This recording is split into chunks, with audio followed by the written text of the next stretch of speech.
Not many Nigerians gave their nods to the Change Begins With Me project of the federal government, especially from the viewpoint of the APC's campaign promises of providing better welfare, social infrastructure, which includes good roads, improved electricity, housing, employment opportunity for the teeming restless youths in the country, and economic stability. One of those against the federal government's newly launched project is Barrister Chika Naji. What's your perspective about this slogan? I think it's not appropriate for the government to throw it back at the Nigerian people. It's a breach of contract, a contract of faith, because the Buhari administration, the APC, as it were, obtained benefit from the Nigerian people based on the promise that if the votes of Nigerians were given to the APC, that the APC will in turn improve their welfare by way of taking care of unemployed graduates, at least the minimum of 500,000 5,000 naira monthly stipend, that children will be fed throughout Nigeria, not in any particular state. And the federal government will pick the bill, and each child would at least be entitled to one egg. And you know what this means when you look at some families that even don't afford, can't afford egg for the entire family.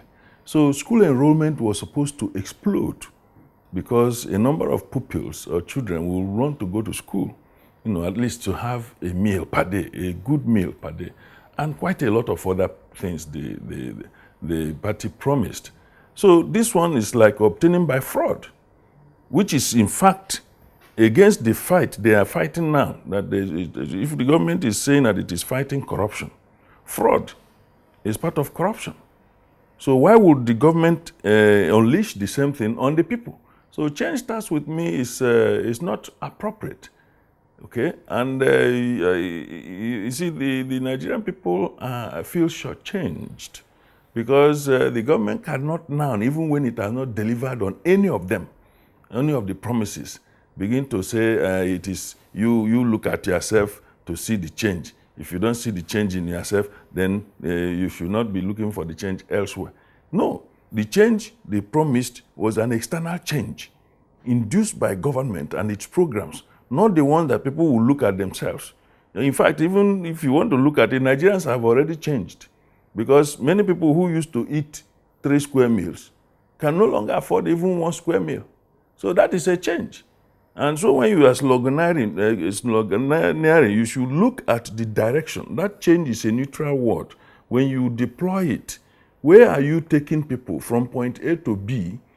Change, transformation. They are all words that have been bandied by both Jonathan's administration and this government now. So I think Nigerians are so wary about this kind of deceit, because it is real deceit. Taking a look at the president's speech, he did mention that it's very important that the mindset changes in order for the socio-economic change to have weight and stabilize.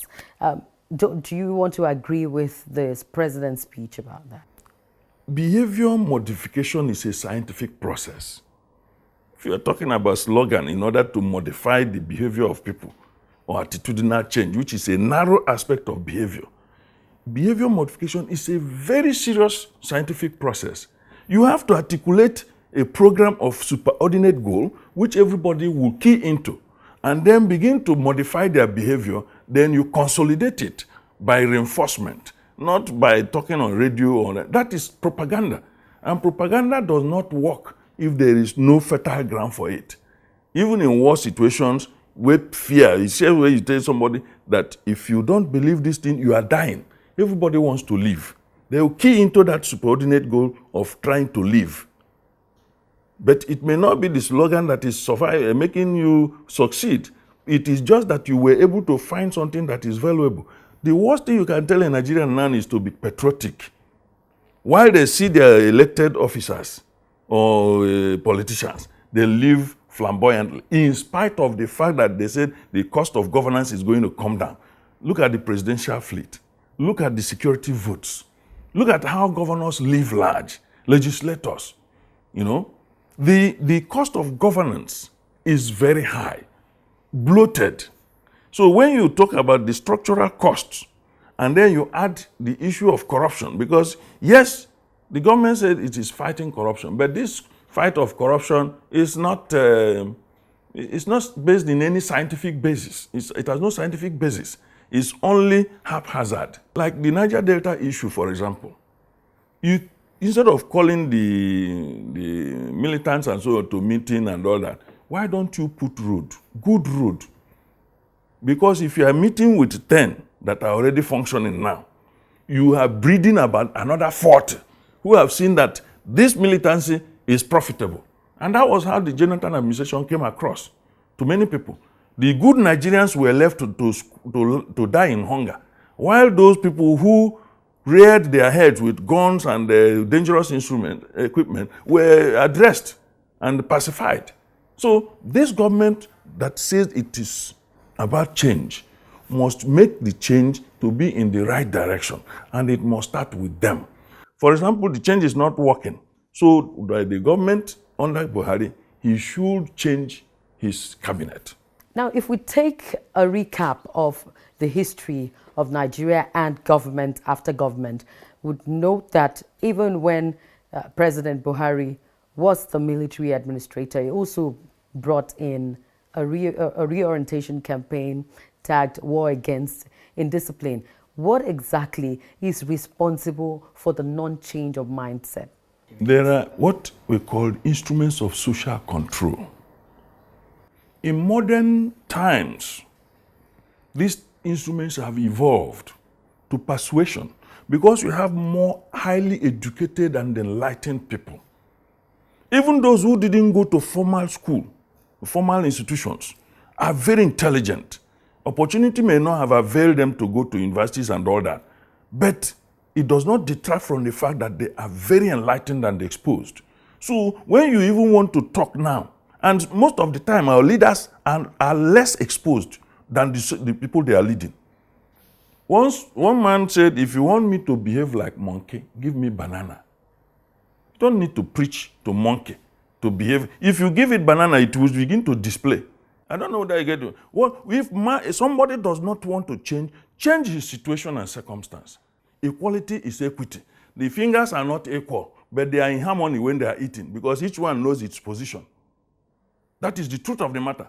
So when you give the impression, it may not even be your intention, but if it comes across that that is what is happening, people will lose faith in you. And you will need to find a way to reconcile yourself to them. So that change must start from them. And he needs to dissolve that cabinet. That cabinet is full of people, either they know their onions, but they are so afraid that they can't even be courageous enough to tell Mr. President, this is wrong. So leave it. Behoved of the government that having seen what the situation was on ground, it should be courageous enough to tell Nigerians, look, we promised this, but it appears circumstance may not conduce to our achieving them. But we are going to bring that on a lower scale rather than on the highfalutin scale we had imagined, because the view of the road changes when you move from the passenger's seat to the driver's seat. So you use that to explain it away and be sincere about it. The worst thing in governance is to be insincere or to come across, even if you think you are doing your best, to come across to the people you are governing that you are not sincere with them. Because you can't scratch me where it does not itch me. That is the truth of the matter. So many Nigerians feel shortchanged